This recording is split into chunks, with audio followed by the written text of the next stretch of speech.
My favorite ritual tool. Ritual tools are personal things. They're objects that we find evocative, meaningful, symbolic. They whisper stories to us, and those stories are folded into the meaning of the rituals which we perform with them. Atheopagans vary widely in the kinds of ritual tools they use, including those who don't use tools at all.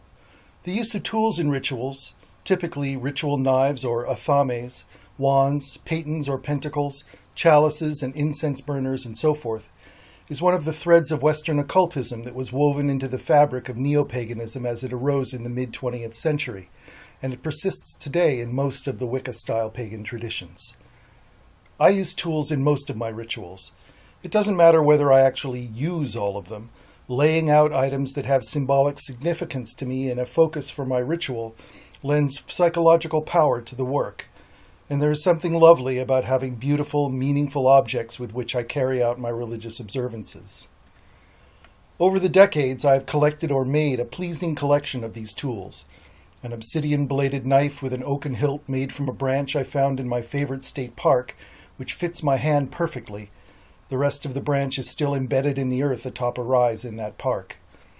A ceramic chalice with a motif of grapes and grape leaves, a water-clear quartz crystal, a piece of slate engraved with the triple spiral motif from the Newgrange Passage grave in Ireland, a wand of redwood with a silver dragon wound around its base.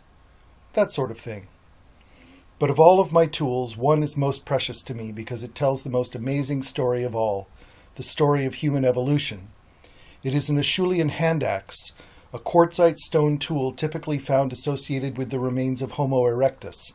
Found in Libya and bought from a Dutch archaeological antiquity dealer, mine is between 200,000 and 800,000 years old. It is hard to describe what it feels like to hold such a thing. I got mine when I was about 40, which means that if it is actually its youngest estimated age, 200,000, and I live to be 80, I will have possessed it for 0.02% of its existence. It's humbling and awe-inspiring. And those aren't even the kinds of time spans we try to comprehend when we consider life as a whole, or planets, or stars. So when I'm doing rituals that are about deep time or the big picture, the Acheulean hand axe definitely comes out. It's common for human to have things with symbolic meaning, what we often call sentimental value. Atheopagans are just more deliberate about it and conscious of how to use these associations for our psychological benefit. What are your favorite ritual tools?